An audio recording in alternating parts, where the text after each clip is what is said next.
நீங்க எந்த ஒரு சக்சஸ்ஃபுல் பிராண்ட்ஸ் பார்த்தீங்க அப்படின்னா, அவங்க மோஸ்ட்லி வந்து அட்வர்டைஸ்மெண்ட்ல வந்து என்ன பண்ணுவாங்க அப்படின்னு பார்த்தீங்கன்னா, அந்த ஸ்டோரீஸ வந்து சொல்லுவாங்க. ஸோ நீங்க ஒரு கதை வடிவமாக நீங்கள் சொன்னால், மக்கள் வந்து கண்டிப்பா ஸ்க்ரோல் பண்ணாம ஸ்டாப் பண்ணி நிறுத்தி ஃபுல்லா பார்ப்பாங்க. இதுதான் உண்மையான விஷயம். அந்த ஃபேக்ட்ஸ், அது என்ன ப்ராப்ளம் அப்படிங்கிறது ஒரு விஷயத்த சொன்னோம்னா, கண்டிப்பா ஒரு கதை மூலியமாக நம்ம ஈஸியா நம்மளோட ப்ராடக்ட்டோ நம்மளோட சர்வீஸையோ நாம சேல் பண்ண முடியும். ஸோ உங்க பிஸ்னஸுக்கும் இந்த ஸ்ட்ராட்டஜியை நீங்க தாராளமா யூஸ் பண்ணலாம். எப்படி பண்ணணும் அப்படின்னோம்னா, ஒரு சிம்பிளான ஒரு கஸ்டமர் ஸ்டோரி நம்ம சொல்லலாம். எப்படி சொல்லலாம்?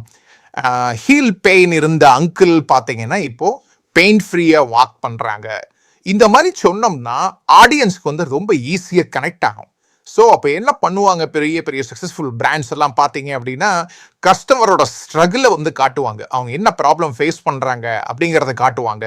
அதுக்கப்புறம் அந்த டிரான்ஸ்ஃபர்மேஷன் கொஞ்சம் கொஞ்சமாக அதையும் காட்டுவாங்க.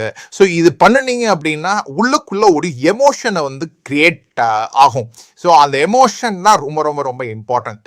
இப்போ நைக்கி எல்லாம் பார்த்தீங்கன்னா அவங்க வந்து ஷூஸை சேல் பண்ண மாட்டாங்க, கான்ஃபிடென்ஸை சேல் பண்ணுவாங்க.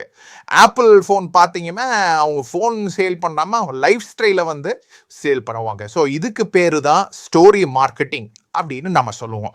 ஸோ ஸ்டோரி பேஸ்டு கான்டென்ட் நம்ம போட்டோம் அப்படின்னோம்னா ஒரு அதிக என்கேஜ்மெண்ட் ப்ளஸ் என்கொயரிஸ் வர்றதுக்கு நிறைய வாய்ப்புகள் இருக்குது. ஸோ பீப்புள்ஸ் வந்து பார்த்தீங்கன்னா பீப்புள் வந்து ப்ராடக்ட்ஸை வந்து யாருமே வந்து ஞாபகம் வச்சுருக்க மாட்டாங்க. ஆனால் எந்த ஒரு கதையை சொன்னாலும் கண்டிப்பாக ஞாபகம் வச்சுருப்பாங்க. ஸோ இதையே வந்து ஒரு கண்டென்ட்டாக யூஸ் பண்ணி நாம் ஆடியன்ஸோட மனசில் கண்டிப்பாக கனெக்ட் பண்ண முடியும். ஸோ ஸ்டோரி பேஸ்டு மார்க்கெட்டிங் எல்லாம் எப்படி யூஸ் பண்ணணும் அப்படின்னா ஃபாலோ பண்ணுங்கள், ஸ்டோரின்னு கமெண்ட் பண்ணுங்கள். நான் கண்டிப்பாக என்னோட ஸ்மார்ட் வணிகம் கம்யூனிட்டியில் ஒரு ஃப்ரேம் ஒர்க்காக நான் உங்களுக்கு ஷேர் பண்ணுறேன். Thank you so much.